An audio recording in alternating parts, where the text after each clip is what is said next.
السلام علیکم۔ پاکستان میں 24 گھنٹے کے دوران تقریباً 2500 سے زائد کرونا کے مثبت کیسز آئے ہیں۔ یہ بہت تیزی سے پھیلتا ہوا اور بڑھتا ہوا ایک ٹرینڈ ہے جسے ہمیں روکنا ہے اور بہت سختی کے ساتھ اس کو قابو کرنا ہے۔ اس کے لیے آپ کو ریسٹرکٹ کرنے پڑی موومنٹ لوگوں کی، آفیسز کے اندر آپ کو سختی کرنی پڑے، مساجد کے اندر، سکولز کے اندر، جہاں جہاں بھی آپ کو ڈسپلن کرنا ہے، مارکیٹ، شاپنگ مالز کے اندر کرنا پڑے گا تاکہ ایک مینیجیبل لیول پر ہے۔ لیکن انٹرنیشنلی اگر اس کو لنک کر کے دیکھیں تو ایک ایسی صورتحال ہے جہاں ایک دن میں 24 گھنٹے میں پاکستان میں تو 2547 کیسز ہیں۔ ہمارے ہمسایہ ملک میں بہت افسوسناک صورتحال ہے کیونکہ وہاں پہ بھی انسان بستے ہیں، تو اللہ پاک سب کے لیے بھلائی اور بہتری کا سامان پیدا کرے۔ بھارت میں 24 آورز کے اندر مور دین 45,000، وہ اگر ہمارے سے آبادی میں 5-6 گنا 7 گنا بڑا ملک ہوگا تو آپ 10,000 12,000 کریں، لیکن وہاں 45,000 سے زائد پازیٹیو کیسز ہیں۔ ہمارے ہاں ڈیتھس رپورٹ ہوئی ہیں 18، وہاں رپورٹ ہوئی ہیں 585۔ تو ایک بہت ہی ہاریبل سین ہے یہاں پر، انڈیا کے اندر بھی اور امریکہ کے اندر بھی۔ یونائٹڈ عرب ایمریٹس نے ایک اناؤنسمنٹ کی ہے جو پاکستان کو بڑے عجیب و غریب طریقے سے متاثر کر رہی ہے۔ انہوں نے وزٹ ویزا کے اوپر ریسٹرکشن عائد کی ہیں 11 کنٹریز بشمول پاکستان، ترکی اینڈ فیو ادرس۔ اس میں انڈیا بھی نہیں ہے، امریکہ بھی نہیں ہے، جو اس وقت دنیا میں وائرس کے اوپر سب سے زیادہ متاثر ملک ہے۔ تو امریکہ کو تو چھوڑ دیں، بہت بڑی طاقت ہے، اس کو تو کوئی متھا نہیں لگا سکتا، لیکن اپنے نیبرنگ کنٹری میں دیکھتا ہوں صورتحال کو تو مجھے کافی سرپرائز ہوا کہ ایک ایسے موقع کے اوپر جہاں 2,500 کیسز کے اوپر پاکستان کا وزٹ ویزا سسپینڈ ہو گیا، وہاں پر 45,000 سے خطرہ نہیں ہے۔ تو یہ ایک بڑی عجیب و غریب صورتحال ہے، تو شاید بہت مناسب ہوگا کہ ہم اچھے سے سفارتکاری کریں۔ ہر چیز کا حل لڑائی میں نہیں ہوتا، سفارتکاری میں بھی ہوتا ہے۔ تو پرائم منسٹر بڑے دعوے دار تھے، بلکہ ایکچولی ان کے اچھے ریلیشنز تھے محمد بن سلمان کے ساتھ بھی سعودی عرب میں، اور محمد بن زائد کے ساتھ MBZ کے ساتھ UAE میں بھی۔ تو ان کو وزٹ کرنا چاہیے، ان سے انگیج کرنا چاہیے تاکہ ایک ہمارے تھوڑا سا ایک تھورنی سا سچویشن چل رہی ہے وہ شاہ محمود کے بیان کے بعد، اس کو ریزالو کریں اور معاملات کو آگے بڑھائیں۔ وہ $1-2 ارب ہمیں دے کے کہتے ہیں ہم آگے نہیں بڑھائیں گے، ہمیں واپس کر دو، تو بہت چھوٹی سی بات ہے۔ شاید اس وزٹ سے اس کو آئرن آؤٹ کیا جا سکتا ہے، ان چھوٹے سے ڈفرینسز کو۔ تو آج کے پروگرام کی طرف آتے ہیں۔ ہمارے ساتھ اسٹوڈیوز میں مہمانیت ہیں شبلی فراز صاحب، وفاقی وزیر اطلاعات ہیں، آپ کو خوش آمدید کہوں گا۔ مفتاح اسماعیل صاحب پاکستان مسلم لیگ نواز سے فارمر فائنانس منسٹر ہمارے ساتھ ہیں کراچی سے، آپ کو بھی مفتاح صاحب خوش آمدید کہوں گا۔ شبلی صاحب اسی اگر ایشو سے سٹارٹ کر لیں، کیا یہ مناسب نہیں ہے کہ ہم انگیج کریں یہ ہمارے لوگوں کے لیے، ورکرز کے لیے، فیملیز کے لیے، کیونکہ آدھا پاکستان UAE میں ہے، تو آپ کو ان چیزوں کو ریزالو کرنے کے لیے بڑا ایکسپیڈیشسلی موو کرنا چاہیے؟ جی، اس میں کوئی شک نہیں ہے کہ UAE ہو گیا، سعودی عرب ہو گیا، یہ جتنے GCC کے ممالک ہیں، ہمارے بہت سے وہاں پہ ورکرز بھی ہیں، ہماری فورن ریمیٹنسز کی سورس بھی ہیں، اور ایک برادر ملک ہیں جس میں کہ ہمارے پاکستانی کاروبار بھی کر رہے ہیں اور مزدوری بھی کر رہے ہیں۔ یہ جو صورتحال ہے، دیکھیں کئی دفعہ ایسی سچویشنز ہوتی ہیں جو کہ نارملی سمجھ میں نہیں آتی ہیں، جس طرح کہ آپ نے ویزوں کا ذکر کیا۔ ہم نے یہ بھی دیکھا کہ FATF میں پاکستان ہے لیکن افغانستان نہیں ہے، فار ایگزامپل۔ لیکن اس میں کوئی شک نہیں ہے کہ پرائم منسٹر صاحب ان کی ایک جو ان کا سٹیچر ہے، نہ صرف افغانستان نہیں ہے بلکہ آپ دیکھیں کہ انڈیا، بنگلہ دیش، پاکستان، سری لنکا، افغانستان، ان میں ریمیٹنسز کا تقریباً مور اور لیس ایک ہی جیسا ملتا جلتا نظام ہے۔ بالکل جی، تو صرف ہم رگڑے میں ہیں، باقی نہیں۔ بالکل نہیں، انشاءاللہ ہم یہی امید کرتے ہیں، اور فارن آفس اپنی جگہ پر اور پرائم منسٹر بھی۔ دیکھیں پرائم منسٹر صاحب تو آپ کو پتہ ہے کہ اکانومی کے لیے جتنا فوکسڈ وہ ایفرٹ کر رہے ہیں، کبھی میرا نہیں خیال ہے کہ کسی وزیر اعظم کو یہ چانس ملا ہوگا۔ آج ان کا ایک اچھا انیشیٹو ہے جو افغانستان گئے، ہمیں اچھا تعلق رکھنے کی پوری کوشش کرنی چاہیے، ہو سکے تو ٹھیک ہے، اگر نہ ہوگا تو ٹھیک ہے۔ بالکل دیکھیں اپنی طرف سے تو ہمیں پوری کوشش کرنی چاہیے۔ اسی طریقے سے UAE اور سعودی عرب کی طرف دوبارہ ہوں گے، ٹریڈیشنلی ہمارے وہ کلوز لائے رہے ہیں، لیکن ایک ڈسٹینس آیا ہے، کیسے ایڈریس کریں اس کو؟ سوری جی، کیا ایک فاصلہ آیا ہے درمیان میں UAE سے بھی، سعودی عرب سے بھی۔ دیکھیں یہ ریلیشن شپ میں اس طرح کے فاصلے نہیں آنے چاہیے، لیکن کبھی کبھار ہر ملک اپنی ایک نیشنل انٹرسٹ کو پرسو کر رہا ہوتا ہے، اپنی ایک نیشنل پریورٹیز کو وہ پریکٹس کر رہا ہوتا ہے۔ لیکن ظاہر ہے کہ ان ممالک کے ساتھ ہماری جو دوستی ہے وہ عام سے زیادہ ہے، بیکاز کلچرلی، سوشلی، ہسٹوریکلی ہمارے کافی ایک تعلق رہا ہے بڑا اسٹرانگ قسم کا۔ تو میں نہیں سمجھتا کہ یہ اتنی ایک سیریس صورتحال اختیار کر جائے گا جس سے کہ ہمارے تعلقات، ہم یہ بھی کہہ سکیں کہ تعلقات میں کوئی دراڑ آ گئی ہے۔ انشاءاللہ پرائم منسٹر صاحب اپنی جگہ پر اور فارن آفس اپنی جگہ پر اس چیز کو دیکھ رہے ہیں، کیونکہ اس کا افیکٹ جو آلریڈی جو وزٹ ویزا کے جو ہولڈرز ہیں اس پہ نہیں اطلاق ہوگا. جن کو ایشو ہو چکا ہے ان کے لیے نہیں ہے، لیکن نیوں کے لیے سسپینڈ جی کر ہاں دیا. بالکل بالکل. مفتاح صاحب آپ سے جاننا چاہوں گا، یہ ایک فارن پالیسی کا چیلنج ہے، لیکن اس کے لیے کیا اسٹریٹجی ہونی چاہیے؟ شکریہ ندیم بھائی، اور السلام عرض کرتا ہوں میں شبلی فراز کے خدمت میں بھی. دیکھیں، شبلی بھائی نے صحیح بات کری کہ پرائم منسٹر اپنی جگہ اور فارن آفس اپنی جگہ کام کرے، لیکن ایک اور جگہ بھی ہے جو شاید انہوں نے نہیں مینشن کری دانستہ طور پر، اور وہ ہے ہماری افواج پاکستان، جن کا ایک اپنا ریلیشنز ہے، اور جو پیسے بھی جب ان سے مانگے تھے ہم نے قرض وغیرہ، تو اس میں بھی ان کا ایک بڑا رول تھا. پہلے باجوہ صاحب جاتے تھے اور پھر یہ بات ہوتی تھی. تو آئی تھنک کہ اگر افیکٹو ڈپلومیسی کرنی، جیسے آپ کو پتہ ہے چین کے اندر جب رزاق داؤد صاحب نے اسٹیٹمنٹ وغیرہ دے دیے تھے کہ ہم سیپیک رکوا دیں گے، دوسری چیزیں ہوئی تھیں، تو وہ بھی باجوہ صاحب نے جا کے مسئلہ سلجھایا تھا. تو آئی تھنک کہ اف اینی تھنگ، میرا نہیں خیال ہے کہ خان صاحب کے بس میں ہے یہ مسئلہ سلجھانا. میرا خیال ہے کہ دوسرے جو اسٹیٹ کے حصے دار ہیں شاید ان کو جا کے یہ سلجھانا ہوگا مسئلہ، کیونکہ یہ مسئلہ تھوڑا سا اس گورنمنٹ سے زیادہ پیچیدہ ہو گیا ہے. تو کیا کرنا چاہیے آپ کے خیال میں؟ پھر آرمی چیف کو بھیجنا چاہیے دوبارہ؟ مطلب یہ میں اس حکومت کو مشورہ دینے سے تو قاصر ہوں، لیکن میں یہ سمجھتا ہوں کہ اگر اس کا کوئی سلوشن نکلے گا تو وہ تبھی نکلے گا جب دوسرے ادارے بھی اس میں شامل ہو جائیں گے، اور آئی ایم شیور کہ وہ گفتگو کر رہے ہوں گے. اور جو شاہ محمود صاحب نے کہا تھا اس کو پھر نہ عمران خان صاحب نے اس بات کو واپس لیا، یا کوئی اس پہ کوئی ایسا حکومت کا وہ آیا. فارن آفس نے تو کہا کہ آپ مس انٹرپریٹ کر دیا، لیکن وہ تو ایسی سی بات ہوتی ہے. لیکن صحیح طریقے سے اگر وہ بات کر لیتے، شاید فون وغیرہ پہ بات ہو جاتی تو بہتر ہو جاتا. باجوہ صاحب نے اس کے بعد ٹرائی تو کی ہے، لیکن اوبویسلی وہ کہا بھی تھا، اس کے پیچھے بھی کچھ عناصر تھے. آپ کو پتہ ہے کہ پاکستان کے اب دوست کم ہیں دنیا میں، تو جو دوست ہیں چین، سعودی عرب وغیرہ، ان سے بنا کے رکھنی چاہیے. اگر ہم کچھ شفٹ کر رہے ہیں فارن پالیسی کا، اگر ہم سی پیک سے دور جا رہے ہیں، دوسرے ممالک سے دور جا رہے ہیں، تو that's a different thing. I don't know کہ کیا سچی بات ہے کہ اس کی دانست مجھے اتنا سمجھ بھی نہیں آتا، کہ مجھے نہیں لگتا کہ اس کی کیا ان کی سوچ ہے سعودی عرب سے اور یو اے ای سے بگاڑنے کی، کیا سوچ ہے چین سے بگاڑنے کی، کیا مطلب میری فہم و فراست سے یہ بہرحال چیز باہر ہے. آپ اس کو رسپونڈ کرنا چاہتے ہیں؟ جی میں بالکل رسپونڈ کرنا چاہوں گا. میں سمجھتا ہوں کہ جو مفتاح صاحب بات کر رہے ہیں، تو میں امید یہی رکھوں کہ ان کی لیڈرشپ بھی ان کی بات کو انڈورس کرے، کیونکہ ان کی لیڈرشپ کے مختلف ایک بالکل 180 ڈگری مخالف سمت میں ان کا بیانیہ ہے. تو مجھے خوشی ہوئی کہ مفتاح اس طرح کی بات کر رہے ہیں، لیکن وہ ان کی پارٹی کا لیڈرشپ کا یہ اوپینین نہیں ہے کہ اس لیول پہ انگیجمنٹ کس ادارے کی ہونی چاہیے. تو یہ خوشائند بات ہے، لیکن میرا خیال ہے کہ یہ ان کی لیڈرشپ ہے وہ اس بات میں بالکل ایگری نہیں کرتی ہے. میں ان سے ان کی لیڈرشپ کا بھی پوچھوں گا، یہ اچھا اور نکتہ آپ دوسری کا. بات یہ ہے کہ پہلی جنرل بات باجوہ صاحب کو جب یہ شاہ محمود صاحب نے بیان دیا تو اس کے بعد وزٹ پہ گئے سعودی عرب کے، ایک شیڈیولڈ وزٹ تھا، اور وہ وزٹ میں ان کی ملاقات نہیں ہو پائی محمد بن سلمان سے. اور یہاں سننے میں جو خبریں آئیں کہ ان کے جو نیشنل سیکورٹی ایڈوائزر ہیں، شاید ان کے کوئی بیٹے کے یا ان کے فیملی کے کوئی حسین سے کوئی بزنس ریلیشن بھی، یہ چھ گوئیاں چل رہی تھیں، تو ہی پلیڈ سم رول. اور ابھی ایک سچویشن دوبارہ ہے جہاں پہ تجویز کر رہے ہیں مفتاح صاحب کہ دوبارہ وزٹ ہونا چاہیے. تو آپ کو کیسے اسٹریٹجائز کرنا چاہیے؟ دیکھیں وہ تو بالکل، دیکھیں اصل چیز کیا ہے کہ جو ایک نیشنل آبجیکٹو ہو، ملک کی بہتری ہو، تو آپ کو اپنے جتنے بھی آپ کے پاس اویلیبل ریسورسز ہیں اس کا استعمال ہونا چاہیے. یہ کہنا کہ پاکستان کی جو فارن پالیسی ہے اس میں وہ آئسولیشن ہے، بدقسمتی سے میں بالکل ایگری نہیں کرتا ہوں. کیونکہ جو ہمارے اس وقت جو تعلقات ہیں، جو عمران خان پرائم منسٹر عمران خان کا جو ایک انٹرنیشنل سٹیچر ہے، لوگ ان کو رسپیکٹ کرتے ہیں، لوگ ان کی آنیسٹی کو رسپیکٹ کرتے ہیں، ان کی جو پوزیشنز ہیں وہ بڑی ہی کلیئر اور بڑی ایک قسم کی ایک سالڈ قسم کی وہ پوزیشنز لیتے ہیں، جس کی وجہ سے ان کی ہمارے جو تعلقات ہیں وہ کافی بڑے ہیں. بلکہ جو پچھلی حکومت میں یا وہ تھے وہ ذاتی تعلقات ہوتے تھے. فرق یہ ہوتا تھا کہ جو پرائم منسٹر کا جو تعلق ہے وہ ملک کی بہتری کے لیے ہوتا ہے، جو ان کی لیڈرشپ کا تعلق تھا وہ ذاتی مفادات کے لیے تھا، ذاتی تعلق تھا.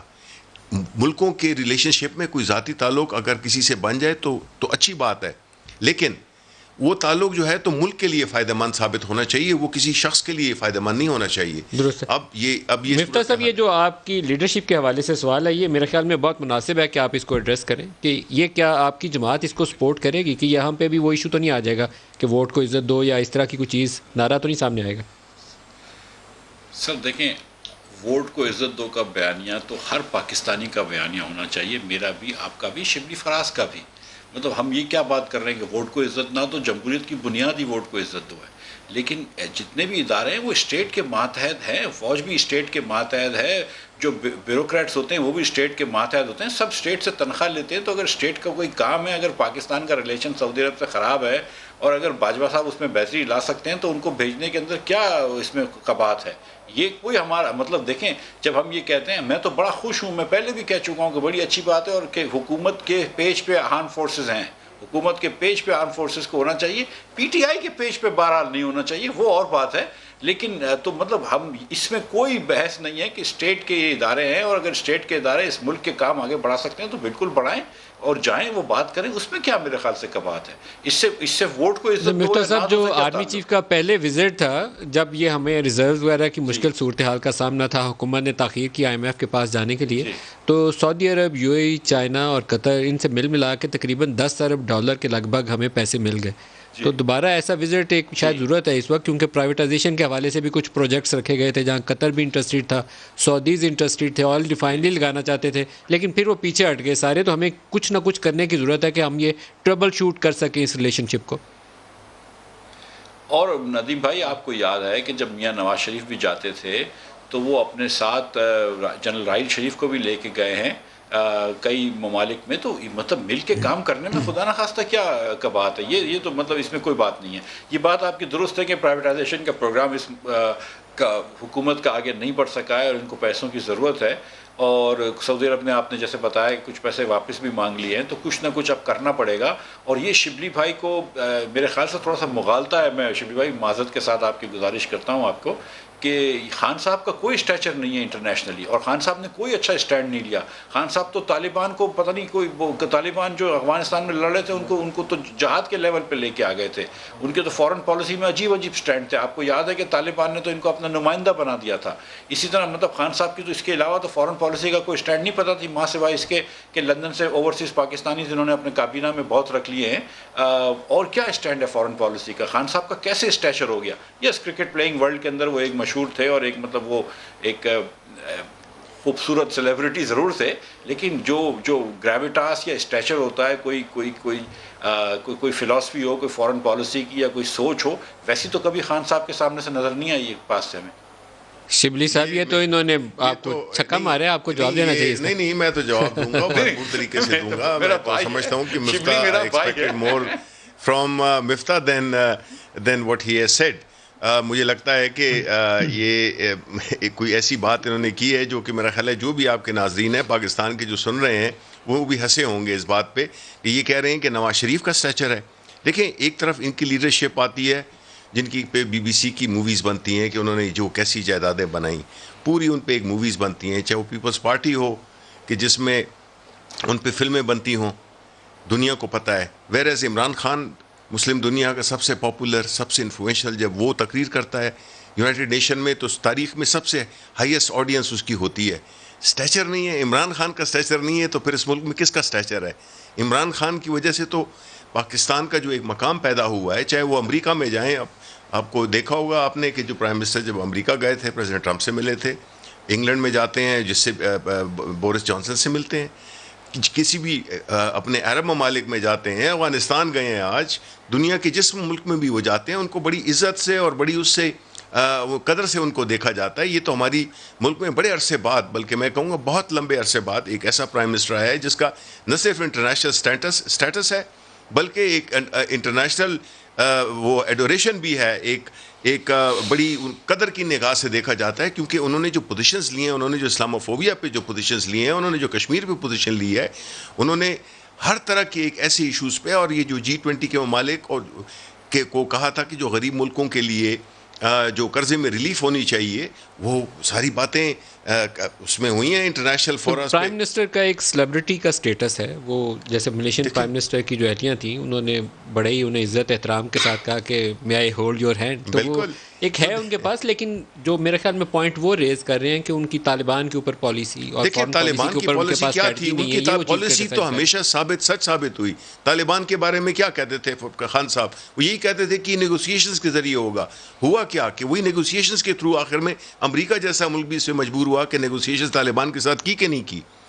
مطلب ہے کہ خان صاحب کا تو جو سب سے بڑا کمال ہے وہ ہے کہ ان کی ایک کنسسٹنٹ پوزیشن رہی ہے اس بارے میں. جب ڈرونز کے تھے اس کے ایشو پہ بھی, جب یہ طالبان کے ساتھ ایشو تھا, یہ تو بلکہ وہ ان کا جو سٹینڈ ہے وہ ونڈیکیٹ ہوا ہے کہ جو انہوں نے کہا تھا آخر میں بات وہیں پہ آ کے رکی. تو اور ابھی بھی جو ہے جو پرائم منسٹر صاحب ہیں, جس طرح کہ وہ کشمیر کے ایشو کو انٹرنیشنلی انہوں نے اٹھایا ہے, ان کے زمانے میں کبھی کشمیر کی بات ہو سکتی تھی. لیکن اپوزیشن تو آپ کو کرٹیسائز کرتی ہے کہ آپ کشمیر ایشو کو اچھے مؤثر طریقے سے کام نہیں کر سکتے. اب ان کا یہ آرگومنٹ کہ پرائم منسٹر کا انٹرنیشنل اسٹیچر نہیں ہے, تو کئی پاکستانی جو کہ دیکھ رہے ہیں وہ ہنسے ضرور ہوں گے. اور ہم نہیں ایکسپیکٹ کرتے ہیں مفتہ سے, بیکاز یہ پڑھے لکھے وہ ہیں, لیکن ایک ایسی پارٹی میں جس کا کہ مطلب ہے کہ کوئی اخلاقی جواز نہیں ہے کہ یہ اپنی پارٹی کو ڈیفینڈ کر سکیں. ان کے لیڈر باہر بیٹھے ہوئے ہیں, serious corruption charges, he is absconding from the court his leader.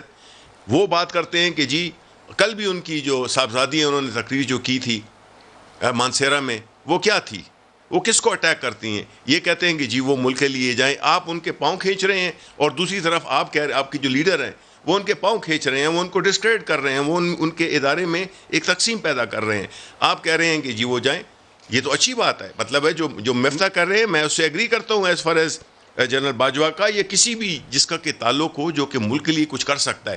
لیکن میں یہ بات آخر میں یہ ضرور کہوں گا کہ انہوں نے اپنے دور میں اپنے تعلقات کو ذاتی تعلقات بنانے کے لیے اپنی ذات کو فائدہ دیا, ملک کو فائدہ نہیں دیا. سعودی عرب یہ گئے, انہوں نے وہاں پہ انڈسٹری لگائی. مڈل ایسٹ میں اسحاق ڈار صاحب کی کتنی جائیدادیں ان کے بیٹوں کی. آپ مجھے بتائیں کہ انہوں نے ملک کے لیے کیا کیا, انہوں نے تو صرف ملک کو نقصان پہنچایا ہے. مفتہ صاحب جو پرائم منسٹر نے اسپیشل اسسٹنٹس مقرر کر رکھے ہیں پاکستان سے باہر سے, اور یہاں پر انہوں نے بھی ایک نقطہ ریز کیا کہ سعودی عرب میں یا یو اے میں جائیدادوں کا, تو ان دو چیزوں کو کیسے آپس میں ریلیٹ کریں گے؟ Dual national special assistant. Shibli صاحب سے جی شبلی صاحب سے میں اتنی بات پہلے فوراً اتفاق کر لیتا ہوں کہ وزیر اعظم بہت کنسسٹنٹ ہے اپنی یو ٹرنس میں, اپنی انکنسسٹنسی میں. ہر پالیسی جو انہوں نے کہی ہے, جتنی وضع کری ہے, انہوں نے ہر چیز سے وہ پیچھے ہٹ گئے, ہر ایک پالیسی سے. چاہے وہ قرض نہیں لوں گا آئی ایم ایف سے, یا قرض کسی ملک سے نہیں لوں گا, تو آج نہ صرف وہ قرض دینے چاہ رہے ہیں. اور اگر پرائم منسٹر کا اتنا وزن ہوتا ہے انٹرنیشنل اسٹیچر, تو پہلے باجوہ صاحب کو کیوں بھیجنے کی ضرورت پڑی, اور اب پھر شبلی صاحب تو فوراً اگری کر رہے ہیں کہ بالکل ہاں باجوہ صاحب کو جانا ہے. تو یہ بات کو تو چھوڑ دیں کہ پرائم منسٹر صاحب کا کیا وزن ہے اب, اور ان کی یہ بات بھی چھوڑ دیں کہ وہ کسی بھی چیز پہ کنسسٹنٹ ہیں. اس پرائم منسٹر صاحب یار آپ مجھے بتائیں آپ کے لیڈر کا کیا اسٹیچر, کیا اس کی تو کوئی عزت ہی نہیں ہے. مفتہ آپ کیسی بات کر رہے ہو, آپ کمپیئر کر رہے ہو نواز شریف کو عمران خان کے ساتھ. ارے شبلی میرے بھائی, شبلی صاحب میری بات سنیں, میں آپ کی پوری بات سنتا ہوں. آپ تو روز آپ کے کلمات تو ہم سنتے ہیں, مجھے تو کبھی کبھی ٹی وی والے بلاتے ہیں تو تھوڑی میری بات سن لیں. نہیں تو آپ ایسی باتیں کریں گے تو پھر آپ کو نہیں لوگ سننا چاہیں گے. آپ کو میری باتیں بری لگے گی, آپ کو میری بات بری لگے گی. مجھے نہیں, آپ کی باتیں بری نہیں ہے, بات صحیح کرنی چاہیے. نہیں مجھے بات کرنے دیں, میں تعامل سے سنتا ہوں آپ کی بات. آپ لوگ حکومت میں ضرور ہیں لیکن بات سنیں نا, مطلب جمہوریت, ہم نہیں سن کیوں رہے, میری بات سنیں. ابھی آپ کے کلمات سنے تھے, اب میری بات سن لیجئے نا آپ, کہ خان صاحب جو ہیں وہ صرف کنسسٹنٹ ہیں اپنے یو ٹرنس کے اندر. چاہے انہوں نے کہا کہ میں آئی ایم ایف سے لون نہیں لوں گا تو وہ لون مانگتے ہیں, چاہے انہوں نے کہا کہ یہ قرض بہت زیادہ ہو گیا ہے, مسلم لیگ نے لیا ہے, آپ نے 2 سال میں جتنا قرض لیا ہم نے 5 سال میں نہیں لیا تھا. آپ نے کسی چیز کے اندر آپ نے جا کے بولا یہ ایل این جی مہنگی لے کے آ رہے ہیں, آج ایل این جی آپ ہم سے مہنگی لے کے آ رہے ہیں, 30% مہنگی لے کے آ رہے ہیں.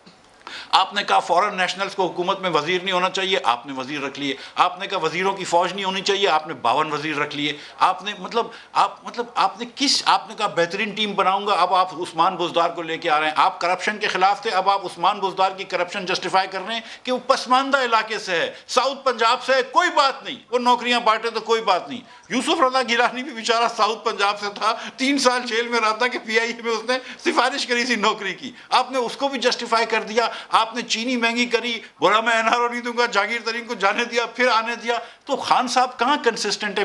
ہو سکتا ہے فارن پالیسی میں ہو, مجھے نہیں پتا ہے, لیکن ڈومیسٹک پالیسی میں خان صاحب الحمدللہ کسی بات پہ کنسسٹنٹ نہیں ہے ماں سوائے اپنے یو ٹرن کرنے کے. جی ایک بریک لے لیں اس نقطے پہ, بریک سے جواب دیجیے گا, ایک بریک لے لیں جی, ہمارے ساتھ رہیے گا.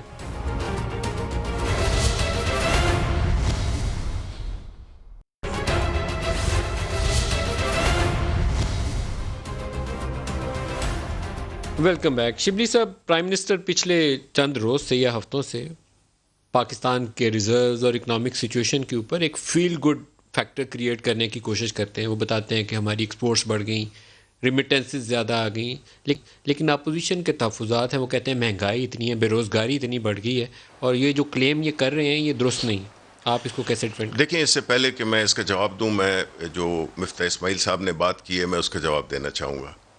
پہلی بات تو مجھے مفتاح بتائیں کہ کیسے ایک شخص جس کی ایک فیکٹری ہوتی ہے اور جب وہ اقتدار سے نکلتا ہے تو اس کی 32 فیکٹریز آ جاتی ہیں. ایک ایسا شخص جو کہ پاناما میں ساری دنیا نے دیکھا کہ اس نے وہ 90 کی دہائیوں میں اپارٹمنٹس لیے, اس کے بعد جو ٹیٹیاں آتی ہیں شہباز شریف کے اکاؤنٹ میں 22 ارب روپے کی, باہر یہ جو اکنامک وہ جو 92 میں انہوں نے جو بنایا کہ نو کوشچنز آسکڈ والا, اس کو کس طرح سے مس یوز کیا انہوں نے اپنے لیے بنایا, اس سے کتنی منی لانڈرنگ کی انہوں نے, سارا کرپشن کا پیسہ باہر بھیجتے تھے, جائیدادیں باہر خریدیں, اور پھر جب وقت آیا تو جب وہ پھنس گئے ایک انٹرنیشنل سکینڈل میں تو وہ یہ بتا نہیں سکے آج کے دن تک کہ انہوں نے یہ جائیدادیں کیسے خریدیں. یہ بتائیں, مفتاح اسماعیل بتا دیں, فائننس کے آدمی ہیں, بتا دیں کہ انہوں نے کیسے یہ اثاثے لیے. یہ بنتا نہیں ہے ہانگ کانگ کا حق کہ ایک وزیر اعظم 3 دفعہ رہ چکا ہو اور اس نے اپنی جائیدادیں بنائی ہوں, اس نے کھربوں روپے, اربوں سے کھربوں روپے بنا لیے ہوں, اور وہ آج بیٹھ کے کہتا ہے کہ جی ووٹ کو عزت دو. آپ مجھے یہ بتائیں کہ یہ کس منہ سے یہ بات کرتے ہیں؟ انہوں نے قوم کا کسی چیز کا بھی عدالتوں کو جواب دیا ہے؟ کیا اس وقت وہ مفرور نہیں ہے؟ کیا عدالتوں نے ان کو مفرور نہیں قرار دے دیا؟ یہ ایسی باتیں ہیں جس میں کہ ان کو بجائے اس کے کہ کوئی ندامت ہو, یہ آ کے بیٹھ کے ٹی وی پہ یا روز آ کے ایکسپلینیشن دیتے ہیں کہ جی مہنگائی ہو گئی ہے, یہ ہو گیا, وہ ہو گیا. بات یہ ہے کہ ان کو تو پہلے جو قانون کی جو بالادستی ہے, جس میں کہ پوری کسی بھی جمہوریت کی وہ بنیاد ہوتی ہے, اس پہ یہ عمل کرتے نہیں ہیں. یہ کبھی جب ان کو اقتدار میں نہیں ہوتے پھر ان کو جمہوریت کا خیال آ جاتا ہے, جب جمہوریت میں ہوتے ہیں تو ان سے بڑا عامر کوئی ہوتا نہیں ہے, ان سے زیادہ کرپٹ کوئی ہوتا نہیں ہے.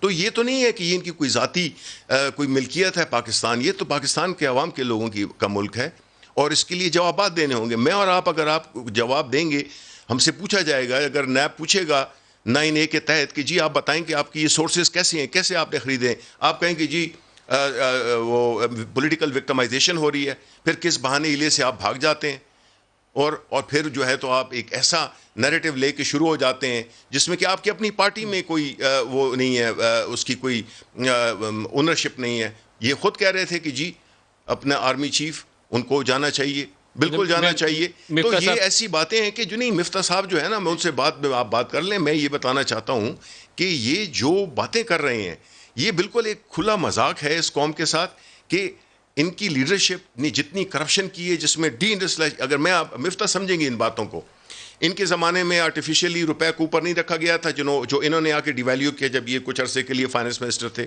انہوں نے آرٹیفیشلی روپے کو کے لیے کوئی 20 سے 25 ارب ڈالر نہیں چھونکے مارکیٹ میں, اس کو خرچ نہیں کیے کہ وہ رہے. اس کی وجہ سے ڈی انڈسٹریلائزیشن نہیں ہوئی. کیا انہوں نے جو بجلی کے جو معاہدے کیے وہ مہنگے ترین مہنگے نہیں تھے؟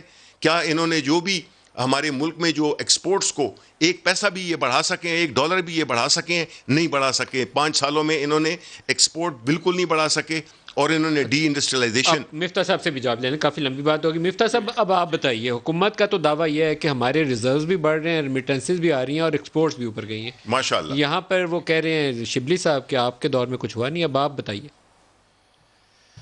اچھا, میں کیونکہ شبلی صاحب کی بہت لمبی گفتگو ہے تو میں آپ کی جسارت کروں گا. 20 ارب ڈالر کا جو خسارہ بھی چھوڑ کے گئے تھے. شبلی صاحب بات کر سن لیں کہ جب اتنی اگر نواز شریف نے اور ہم لوگوں نے اگر ہم نے چوریاں کری ہیں تو کیسز لے کے آئیے نا. آپ مثال کے طور پہ یہ کہتے ہیں کہ لاہور پی آر ٹی میں 30 ارب روپے کی لاہور پی آر ٹی میں شہباز شریف نے چوری کری ہے. ہو سکتا ہے کری ہو, آپ معلوم کر لیجئے, انویسٹیگیٹ کر لیے, 2 سال سے آپ کی حکومت ہے. لیکن یہ بات بھی سوچیے کہ اگر 30 ارب روپے میں شہباز شریف نے چوری کری ہے تو 130 ارب والی پشاور میں خان صاحب نے کیا ہے. یہ بات بھی ذرا سا توازن تو رکھے نا. میاں نواز شریف کہتے ہیں کہ جج کو دباؤ کر کے میرے خلاف فیصلہ کیا ہے. اس کا یہ جواب نہیں ہے کہ یار تم بھارت کا بیانیہ کر رہے ہو, تم قوم کے خلاف کا بیانیہ. اس کا جواب یہ ہے کہ یار نواز شریف یا سچ بول رہا ہے یا جھوٹ بول رہا ہے. آپ وہ بات کر لیجئے. آپ کے پاس تو حکومت ہے ساری, آپ ہم کو بتائیے کہ ہم نے کس بات پہ چوری کری ہے, آپ وہ دکھا دیجیے, اس میں کیا بحث ہے. اور اگر ایک دم اچھا, اور اگر آپ کو ایسٹ بیونڈ مینز کی یا اس قسم کی بات کرنی ہے تو میں آپ کو سچ بتاؤں کہ شبلی صاحب کسی نیب وغیرہ کی بھی ضرورت نہیں ہے. آپ جا کے ای سی پی کے اندر وہ جو فارن فنڈنگ کا کیس ہے نا, اس کے تو جواب دے دیں. خان صاحب تو ماشاءاللہ اتنے, آپ نے کہا نا انٹرنیشنل اسٹیچر والے لوگ ہیں, آپ اس کا فارن فنڈنگ کا کیس کا تو جواب دے دیں. انہوں نے میری بات کا جواب دیا, آپ مجھے بتائیں. یہ تو الزام تراشی والی بات ہوگی. تھوڑا سا فوکس اکانومی پہ آ جائیں تھوڑا سا. مجھے آپ نے جائیدادوں کا جواب دیا. 300 کنال ایون فیلڈ کیسے خریدا بھائی, آپ یہ بتائیں. 300 کنال کے پاناما میں آپ کا نام کیوں آیا؟ بنگلے میں جو میری بات, میرا 300 کنال کے جو گھر میں رہتا ہے اور ٹیکس نہیں دیتا, اس آدمی کا بھی پوچھ لیجیے نا حساب. کسی ایف بی آر چیئرمین کو بولے کہ اس کو بھی ایک نوٹس بھیج کے آڈٹ کرا. جو سوال پوچھا یہ ان کا یہی اگر آپ کو اتنی کرپشن کی فکر ہے تو پھر یہ چیزیں کریں. اچھا, اب آپ دیکھیں اکانومی کی بات کری ندیم بھائی آپ نے, دیکھیے اس میں کوئی ڈاؤٹ نہیں ہے. ریزروز کی خاص طور پر پرائم منسٹر نے کہا, اور ایکسپورٹس کے اوپر کہا. آپ سے جواب چاہوں گا اس کا. جی. اور یہ بتا دیں کہ کووڈ کی موجودگی میں کہ 5 سال میں شبلی بھائی نے جو بات کری درست کہا کہ 5 سال میں ہماری حکومت میں ایکسپورٹ فلیٹ رہے. پہلے اوپر گئے, ذرا سے نیچے آئے, پھر واپس تھوڑے سے اوپر آئے. لیکن یہ بات بھی میں آپ کو بتا دوں کہ ان کے 2 سالوں میں دونوں سال میں ہمارے ایکسپورٹ سے کم ایکسپورٹ ہوئے. پہلے سال جس میں کووڈ کے کوئی اندیشہ نہیں تھا اس میں بھی کم ہوئے, اور دوسرے سال میں بھی کم ہوئے. تو ایکسپورٹ کی بات کم از کم ان کو نہیں کرنی چاہیے, کیونکہ ان کے 2 سال میں تاریخ ہم سے خراب ہے. اسی طرح اگر یہ بات کریں تو بھی اور اسٹیٹ بینک آف پاکستان تو دعویٰ کر رہا ہے کہ ہمارے ریزروز اوپر جا رہے ہیں. بالکل سر وہ اب گزارش یہ کرتا ہوں میں آپ سے کہ دیکھیں اس ریزرو میں 2 چیزیں ہوتی ہیں. ایک اسٹیٹ بینک کے ریزروز ہوتے ہیں, اور ایک جو عموماً پاکستانی بینکوں میں ریزرو رکھے ہوتے ہیں وہ ہوتے ہیں. اسٹیٹ بینک نے کیونکہ بہت لمبا سواپ کرا ہوا ہے کہ شارٹ ٹرم بوروئنگ کریے. شبلی صاحب بینکر ہیں, مجھ سے بہتر سمجھتے ہیں کہ جو ریزرو بینک جو بینکوں میں پاکستانیوں نے ڈالر رکھے ہوئے ان کو بھی اپنے ریزرو میں کاؤنٹ کرتے ہیں, اور پھر اس کو پاکستان کے ریزرو میں بھی کاؤنٹ کرتے ہیں. تو ڈبل کاؤنٹنگ ہو رہی ہے. لیکن بہرحال مطلب اس بات کو یہ رک جائیں. نہیں, یہ ایک بڑی خطرناک بات کہہ رہے ہیں. نہیں, میں آپ سے یہ پہلے سن لوں مفتاح صاحب سے, پھر میں آپ سے وضاحت چاہوں گا. مفتاح صاحب, آپ نے مجھے یہ بات کہی, میں آپ سے دوبارہ وضاحت سے پوچھ رہا ہوں. آپ کہہ رہے ہیں کہ جو پرائیویٹ کمرشل بینکوں کے پاس FE25 ڈپازٹس جو پاکستانیوں کا پیسہ پڑا ہوا ہے, اسٹیٹ بینک اسے بورو کرتا ہے, سواپ کر لیتا ہے روپے کے ساتھ ان سے, فارورڈ سواپس کہتے ہیں, اور پھر وہ پرائیویٹ بینکوں میں بھی ظاہر ہوتا ہے اور اسٹیٹ بینک کے ریزروز میں بھی ظاہر ہوتا ہے. دس از ناٹ پاسبل. یہ آپ کیسے کہہ رہے ہیں؟ میں کہہ رہا ہوں کہ $1 کو 2 جگہ ظاہر نہ کرو, وہ کہہ رہا ہوں. دیکھیں میری بات سنیں ندیم بھائی, سر یہ تو فراڈ ہے جو آپ کہہ رہے ہیں, یہ فراڈ ہو رہا ہوگا اگر آپ یہ کہہ رہے ہیں تو. آپ مفتاح صاحب ذمہ داری سے بات بتا رہے ہیں.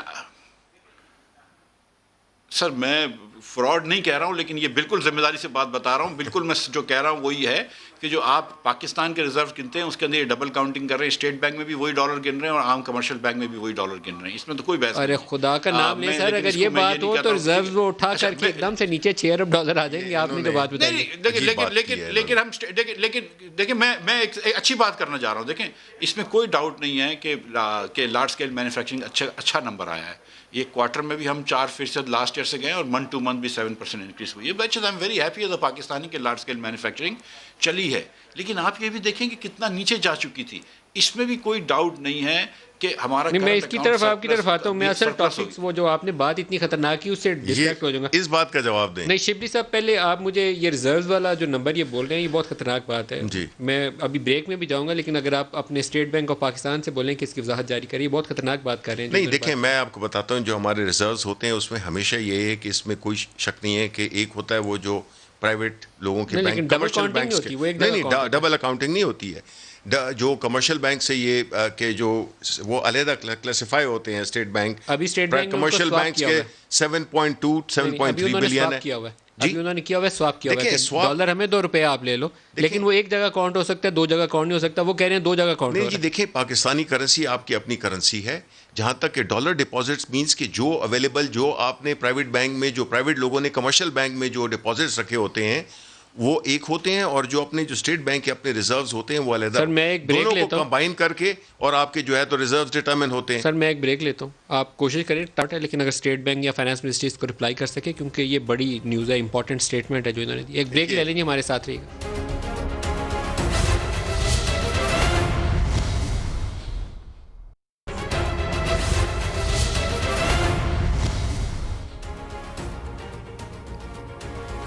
پروگرام میں دوبارہ خوش آمدید کہتے ہیں. شبلی صاحب, ریزروز والی چیز کے اوپر آپ نے ایکسپلینیشن دینی ہے, ہم بریک میں چلے گئے تھے. آپ نے بریک میں اسٹیٹ بینک کے گورنر سے بات بھی کی. جی دیکھیں, مجھے تو پہلے بھی پتہ بھی تھا, لیکن میں نے ریکنفرم کیا, جس طرح میں پروگرام میں پہلے آپ کی بریک سے پہلے کہہ چکا تھا. تو اسٹیٹ بینک گورنر کی کیا وضاحت ہے؟ ہماری جو نیٹ ریزروز ہیں وہ ہیں 12.9 بلین ڈالرز, اور جو وہ جو پرائیویٹ کمرشل بینکس کے جو ہیں وہ 7.1 بلین ہیں. Total makes it 20 billion dollar. ٹھیک ہے, یہ ہمیشہ سے ہوتا آیا ہے, یہی اکاؤنٹنگ پرنسپلز ہیں. اور جو نیٹ ہمارے ریزروز ہیں, اگین ایسے کہ وہ 12.9 بلین ڈالرز ہیں, اور اس میں کوئی ڈبل کاؤنٹنگ اس میں کوئی ڈبل کاؤنٹنگ نہیں ہے, اس میں کوئی سواپ نہیں ہے. اور یہ جو ہے جو میرے دوست مفتاح کہہ رہے ہیں, یہ بالکل مجھے خیال ہے انہیں تھوڑی سی کنفیوژن ہو گئی ہے. مفتاح صاحب, آپ اس کی کوئی وضاحت چاہیں گے, کیونکہ ابھی انہوں نے گورنر سے بات کی ہے اور یہ بڑی کلیئرٹی کے ساتھ انہوں نے یہ چیز جو بیان کی ہے, ایسے ہی آپ نے بھی سن لی. جی میں پھر بھی اپنی بات پہ انفارچونیٹلی کھڑا رہوں گا کہ جو اسٹیٹ بینک کا جو 7.1 بلین کمرشل بینک کا ہے, اس میں کوئی بحث نہیں ہے, وہ ایک دم صحیح ہے. جو اسٹیٹ بینک کے جو یہ بتا رہے ہیں کہ 12.9 یا 12.1 ارب ڈالر بتایا ہے, اس میں تقریباً 3 ارب ڈالر جو ہیں وہ اسٹیٹ بینک سے, جو کمرشل بینک سے, اس سے انہوں نے بورو کرا ہوا ہے, شارٹ ٹرم سواپس ہیں. تو اگر ٹوٹل پاکستانی وہ دیکھیں تو وہ جو یہ بتا رہے ہیں اس سے 3-4 بلین کم ہے, 3-4 بلین ڈبل کاؤنٹ ہو رہے ہیں. میں اس بات پہ کھڑا ہوا ہوں, اور میں کل سر یہ بہت خطرناک دیکھ رہا تھا اینول رپورٹ سے. اب اگر تو گورنر صاحب سے ہم درخواست کر سکیں کہ آن ایئر آ جائیں تو آ جائیں. نہیں, یہ تو مطلب ہے جو آپ کو بات وضاحت سے پہلے اسٹیٹ بینک گورنر سے, اور اس کے بعد سٹینڈ وہی ہے کہ جو بات یہ کر رہے ہیں کہ انہوں نے جو فگرز ہم نے بتائی ہیں ریزروز کی, وہ بالکل. پروڈیوسر صاحب, گورنر صاحب کو آپ کال کریں, ان سے پوچھیں کہ اگر اس کی وضاحت آن ایئر دیتے ہیں تو آن ایئر دے دیں. لیکن تو میں نے دے دی ہے, آپ نے دے دیا. بہرحال انفارمیشن منسٹر کے طور پر آپ کی وضاحت میرے خیال میں وہ بالکل کافی ہونی چاہیے. معاملات آگے چلیں گے کیسے؟ اپوزیشن والے تو آپ کی طرف مارچ کرنے کی طرف بھی آ رہے ہیں, کیا ہوگا؟ دیکھیں, پہلی بات تو یہ ہے نا کہ ہمیں سمجھنا یہ ہوگا کہ اپوزیشن چاہ رہی کیا ہے, ان کا سٹینڈ کیا ہے, ان کا جو آگے کا جو روڈ میپ ہے وہ کیا ہے. 2 دفعہ تو انہوں نے اپنے میثاق بدل دیے 2 مہینوں میں. ان کی اپنی پارٹیز میں اتفاق ہے نہیں, پیپلز پارٹی کس طرف جا رہی ہے, اور دوسری طرف ان کا جو نعرہ آپ نے دیکھا, یہ جو کل انہوں نے بات کی ان کی لیڈر نے, وہ یہ کہہ رہی تھیں کہ جی ہمارا جن کے ساتھ جنہوں نے کہ راستے میں جو کھڑے ہوئے ہیں وہ ہٹ جائیں. تو مجھے تو سمجھ نہیں آتی ہے کہ پیپلز پارٹی تو یہ بات نہیں کر رہی ہے, وہ تو ریٹریکٹ کر گئے ہیں. مفتاح اسماعیل بھی بالکل یہ بات نہیں کر رہے ہیں, اور یہ مسلم لیگ کے بڑے امپورٹنٹ لیڈر ہیں. لیکن جو بیانیہ ہے نواز شریف اور اس کی فیملی کا, تو یہ جو پی ڈی ایم ہے یہ بالکل ایک ذاتی بیانیہ ہے, جو کہ ذاتی مفادات کے لیے ہے, قوم کے لیے کچھ نہیں ہے. انہوں نے اپنے زمانے میں ایک آرٹیفیشل چیزیں کر کے سی پیک کے پروجیکٹ سے لا کے اپنی گروتھ کو زیادہ دکھایا, امپورٹس کو زیادہ کی. ہم نے تو جی دیکھیں کرنٹ اکاؤنٹ ڈیفیسٹ کو جب کم کیا ہے, جو کہ 20 ارب ڈالر یہ چھوڑ گئے تھے, اس کو پازیٹیو میں یہ 4 مہینے سے مسلسل پازیٹیو چل رہا ہے. اگر پی ڈی ایم مارچ کرتی ہے, P M L N march کرتی ہے اسلام آباد کی طرف, جو مریم اپنی اسٹیٹمنٹس میں گزشتہ روز اشارہ کر رہی تھیں, تو اس کے لیے آپ کی حکمت عملی کیا ہوگی؟ دیکھیں, ہماری حکمت عملی پہلی تو یہ ہے کہ ان میں نہ وہ اخلاقی سخت ہے, نہ اخلاقی قوت ہے کہ یہ اس قسم کا ایڈونچر کریں. جلد سے یہ کریں, 10 دفعہ کریں, لیکن ایک بات یاد رکھیں, کیونکہ آپ نے کورونا کی وجہ سے پابندی عائد کر دی نا, کورونا کی وجہ سے دیکھیں ہم نے نہیں عائد کی ہیں. یہ کوئی پاکستان تحریک انصاف کی حکومت کا مسئلہ نہیں ہے, یہ قوم کا مسئلہ ہے. آپ نے بھی اپنے شروع کے بیانی میں یہ بات کی بالکل کہ جس طرح کی خطرناک سچویشن ہے, اور ان کو دیکھیں اپنی اولادیں ادھر لندن میں بیٹھی ہوئی ہیں, وہ جو بیٹے ہیں نواز شریف کے, بھیجے نا ان کو کہ وہ لیڈ کریں اس جلسے کو. بیٹی تو کر رہی ہے, نہیں بیٹی کر رہی ہے نا, لیکن وہ تو اپنے پورے اس میں رہتی ہیں نا, جو عوام ہے جو کہ بالکل ساتھ میں جڑ کے کھڑے ہوتے ہیں. مفتاح صاحب کیا ہوگا؟ مفتاح صاحب آپ کی اسٹریٹجی کیا ہے یہ مارچ کے حوالے سے, کیونکہ یہ کافی بڑا اور اسلام تھریٹ آباد ہوتا ہے کورٹ کہ نے ہم نہیں اسلام کہا۔ آباد مارچ کریں گے، اسلام آباد نہیں لیکن آپ کورونا کے کانٹیکسٹ میں نا مارچ کریں گے کریں 10 دفعہ کریں، مارچ سے کچھ بھی نہیں مفتاح ہوتا۔ صاحب سے بھی سن جی مفتاح صاحب، ان کے دیکھیں ان کے تو آپ کو پتا ہے کہ حکومت ریٹل ہو گئی، حکومت بہت پریشانی میں ہے، آپ کو پتا ہے یہ آئے دن اب بوکھلا گئے ہیں، اور یہ تو ہمارے چھوٹے جلسوں سے بوکھلا گئے ہیں۔ ابھی جو لاہور میں جلسہ ہوگا میرے خیال سے وہی کافی ہوگا۔ خان صاحب جو ہے مطلب یہ یار اب شبلی صاحب گزارش کرنے دیں مجھے، خان صاحب جب اور ان کی پوری ٹیم بوکھلا گئی ہے اور یہ بات کرتے ہیں کووڈ کو، اب کووڈ کی بات کرتے ہیں تو بڑی مطلب یہ کہ مطلب اسکولیں کھلی ہوئی ہیں، دوسری چیزیں ہیں۔ گلگت میں جب ان کا جلسہ ہوتا ہے تو کووڈ نہیں پھیلتی، جب لاہور میں ہمارا جلسہ ہوگا تو کووڈ پھیلے گی، پتہ نہیں کس قسم کا یہ کووڈ کا اسٹرین آیا ہوا ہے۔ بہرحال میں نہیں سمجھتا کہ وہاں تک ان کا خیال ہے ہونا چاہیے، ان سے پوچھ لیں ڈائریکٹ پوچھیں نا۔ کووڈ کی وجہ سے احتیاط تو کرنی چاہیے، اس میں تو اسکول کالج بند کرنے کا ہم تذکرہ کرتے ہیں تو جلسے جلوس تو مؤخر کیے جا سکتے ہیں۔ ہم نے کوئٹہ کے جلسے میں جی کوئٹہ کے جلسے میں بھی سب کو ماسک دیا تھا، ہم انشاءاللہ ادھر بھی سب کو ماسک دیں گے، وہ سب کچھ کریں گے، لیکن دیکھیں زندگی چل رہی ہے، جیم پیک کراؤڈ کے اندر سوشل پریشانی جو ہے آپ کو بھی پتہ کوئی نہیں ہوتی اور مجھے بھی پتہ کوئی نہیں ہوتی یار نہیں وہ تو ٹھیک ہے، لیکن میں آپ کو یہ کہہ رہا تھا کہ آپ لانگ مارچ کی بات کر رہے ہیں، لانگ مارچ تک تو یہ بات پہنچے گی نہیں، اس سے پہلے یہ پی ٹی آئی کی جو حکومت ہے، اور میں آپ کو بتاؤں یہ آپ نواز شریف کو جتنا بھی برا کہہ لیں، سچی بات یہ ہے ان کے نواز شریف کا بیانیہ جو ہے وہ پورے پاکستان میں چل رہا ہے، اتنا اور کانفیڈنٹلی خان دعویٰ کر صاحب اور رہے خان ہیں صاحب آپ دسمبر اینڈ جنوری میں لانگ مارچ کا تذکرہ کر رہے ہیں اور دعویٰ آپ کا یہ اس سے پہلے حکومت چلی جائے گی، مطلب ایک مہینے میں حکومت چلی جائے گی، ایسا آپ کیا کرنے والے ہیں کہ ایک مہینے میں حکومت چلی جائے گی؟ یہ کیسے ہوگا؟ اور یہ خان صاحب ہے، دیکھیں نواز شریف تو یہ بات کر رہے تھے 2 سال سے ووٹ کو عزت دو کی 2 سال سے بات کر رہے تھے، لیکن اس وقت جو تقویت ملی ہے نواز شریف کے بیانیے کو وہ خان صاحب کی معاشی پالیسی سے ہے۔ جب 1% سے کم گروتھ ہو جی ڈی پی کی، لاسٹ ایئر آپ نے نیگیٹو گروتھ کری، ہر پاکستانی سر مہینے میں حکومت آپ سے نہیں جانے والی، تو اسے پوچھیں G20 ممالک میں -6 نہیں ہے جی ڈی پی گروتھ۔ مفتاح صاحب ایک مہینے میں آپ سے حکومت نہیں جانے والی، اتنے بڑے دعوے کیوں کر رہے ہیں؟ دعووں سے کیا ہوتا ہے جی؟ میں یہ کہہ رہا ہوں کہ وہاں تک نہیں پہنچے گی، مہینہ نہیں تو 1.5 مہینہ۔ یار میں آپ کو ایک بات بتا رہا ہوں، یہ جب دیکھیں میری بات سنیں، ہم تو ادھر we are here for the long term, ہم جو ہے وہ اب بریف کیس لے کے اس ملک سے واپس نہیں جانے والے، ہم تو یہاں پہ رہیں گے۔ اور جب میاں صاحب کے لڑکوں کو بلانے کی اپنے لیڈر کو تو بلائیں بھائی، نواز شریف کو بلائیں، خان صاحب کے وہ بھاگے ہوئے ہیں، آپ کہہ رہے ہیں کہ ہم بریف کیس لے کے نہیں جانے والے۔ خان صاحب کے لڑکوں کو میاں نواز شریف تو ضرور آئے گا، کدھر ہے اسحاق ڈار؟ کدھر ہے؟ اس کے باوجود آیا تھا، اور میاں نواز شریف بھی آئے گا، اسحاق ڈار بھی آئے گا، میں آپ کو بتا رہا ہوں۔ لیکن میں جب آپ خان میاں نواز شریف کے لڑکوں کو بلا رہے ہیں، خان صاحب کے لڑکوں کو بھی ادھر بلا لیجئے، آپ بلا لیجئے نا، بلا لیجئے۔ جس دن خان صاحب کے لڑکے جب حکومت آئے گی نواز شریف کو میں کہوں گا کیا آپ کے پیچھے حکومت تو آئی جائے گی، پھر آپ انشاءاللہ آ جائیں گے۔ حکومت کی بات نہیں ہے۔ میں آپ کو سچ بتاؤں، اگر یہ 75 روپے کی چینی بیچ رہے ہوتے نا ندیم بھائی آج، اور 40 روپے کا آٹا بیچ رہے ہوتے نا، تو یہ موومنٹ ہماری نہیں چلتی۔ سچ بتا رہا ہوں میں آپ کو، اگر یہ 500 دوائیاں مہنگی نہیں ہوتی نا تو موومنٹ ہماری نہیں چلتی۔ اگر یہ چوری انہوں نے جو کری ہے نا، جو 2 سال میں چوری کری ہے پی ٹی آئی نے، اس کی وجہ سے ہمارے بیانیے کو توقیت ملی ہے، کیونکہ یہ چوری پہ باز نہیں آ رہے۔ جتنی چوری 2 سال میں پی ٹی آئی نے کری ہے میرے خیال سے پاکستان کی تاریخ میں مجھے یاد نہیں آ رہی۔